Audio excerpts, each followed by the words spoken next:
Mr. President and members of the court, it is not disputed that Myanmar, like the United Kingdom or the United States, has a military justice system.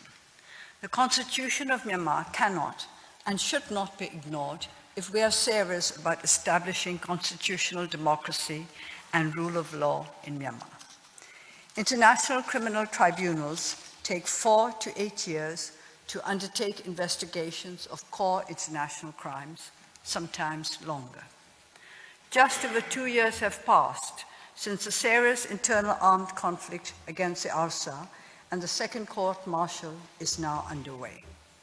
The Gambia has not challenged the quality of the military justice in the Indian case, only the pardon, which many of us regret.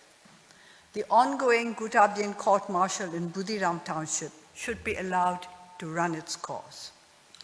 I'm confident that there will be further courts-martial after the submission of the final report of the Independent Commission of Inquiry in a few weeks.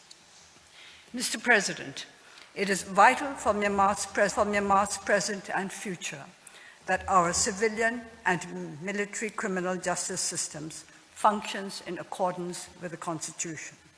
Where a country has a military justice system, neutralizing this system by externalizing justice, in effect, surgically removes a critical limb from the body, the limb that helps armed forces to self-correct, to improve, to better perform their functions within the constitutional order.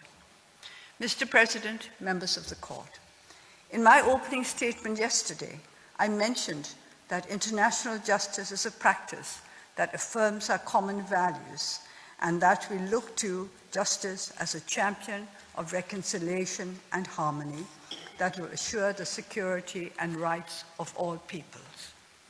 Allow me, in this context, to mention one example of what we are doing on the ground in northern Rakhine to further reconciliation between communities.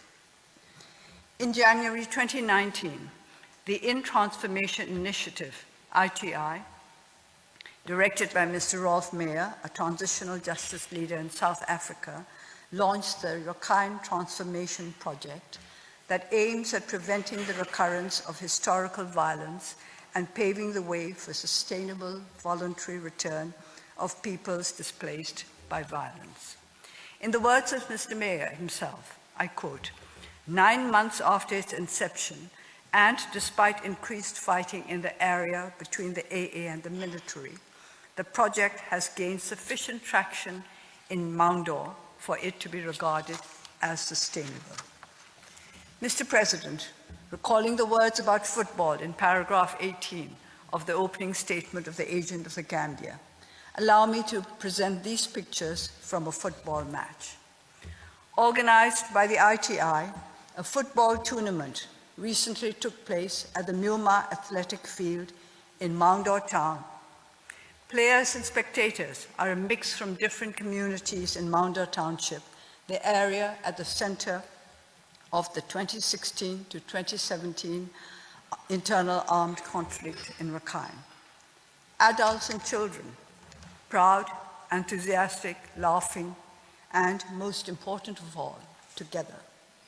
This is what we are striving to nurture in Rakhine, what we are endeavoring to foster throughout Myanmar, our country of great diversity, great potential, and great challenges. Mr. President, members of the court, I pray the decision you make with the wisdom and vision of justice will help us to create unity out of diversity, to develop the potential of our people, and to meet the challenges of a nation in quest of sustainable peace and development. Steps that generate suspicion, sow doubts, or create resentment between communities who have just begun to build a fragile foundation of trust could undermine reconciliation. Ending the ongoing internal armed conflict between the Arakan Army and Myanmar's defense services is of the utmost importance for our country. But it is equally important to avoid any reignition of the 2016 to 2017 internal armed conflict in northern Rakhine. Mr. President, members of the court, I now conclude by formally presenting to you the final submission of Myanmar. These are as follows. In accordance with Article 60, paragraph 2 of the Rules of Court, for the reasons given during the hearing from 10th to 12th December 2019, and any other reasons the court might deem appropriate, Myanmar requests the court to remove the case from its list.